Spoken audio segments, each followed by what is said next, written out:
Hello दोस्तों, आज मैं आपको एक गरीब बाप की कहानी सुनाने जा रहा हूँ। इस कहानी का नाम है एक गरीब बाप। तो चलिए बिना देरी करके शुरू करते हैं। एक समय की बात है, एक छोटे से गांव में रहता एक गरीब बाप। उसका नाम रामचंद्र था। रामचंद्र एक किसान था और अपनी खेती से अपने परिवार का पालन पोषण करता था।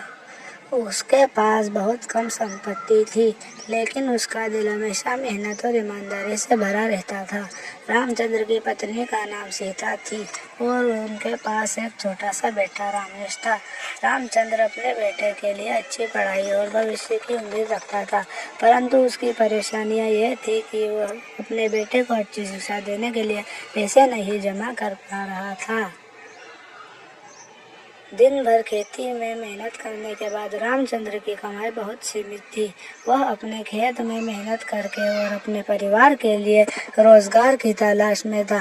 परिस्थितियों की कसौटी में वह कभी कभी रात तक चौकन्ना करता, दुकान में काम करता या खेतों में मदद करता।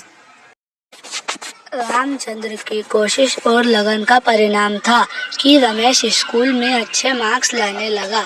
उसने अपने पापा का साथ खेत में भी दिया और पढ़ाई में भी और अपना पूरा ध्यान दिया। रामचंद्र हमेशा अपने बेटे को पढ़ने लिखने के लिए प्रेरित करता था और समझाता था कि शिक्षा ही उनके बेटे की असली संपत्ति है। दिन गुजरने के साथ साथ रामचंद्र की खेती में भी कमाई आने लगी। बारिश कम हो गई और फसल नुकसान में आ गई। रामचंद्र का दिल टूट गया, क्योंकि वो अपने परिवार को और भी अच्छे दिन देने की चाहत रखता था, लेकिन समय और परिस्थितियां उससे पीछे कर रही थी।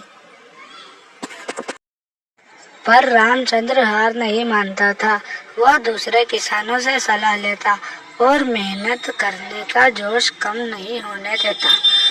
वह दिन रात खेतों में काम करता और अपने बेटे की पढ़ाई में भी निराश नहीं होता।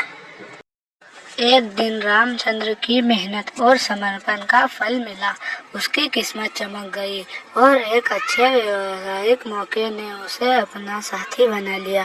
उसने अपने खेतों में नया तरीके से खेती करने का प्रयास किया और सफल रहा। आज रामचंद्र का बेटा रमेश एक सफल व्यापारी बन गया है। रामचंद्र की लगन और मेहनत ने अपने परिवार को घर से दूर ले जाने वाले गरीबी को पार कर दिया, परंतु रामचंद्र हमेशा अपने गरीब दिनों को याद रखता है और दूसरे गरीबों की मदद करता है। इस कहानी से हमें यह सीख मिलती है कि परिस्थिति कैसी भी हो, हमें हार नहीं माननी चाहिए। ऐसी ही और मज़ेदार कहानी देखने के लिए सब्सक्राइब करें।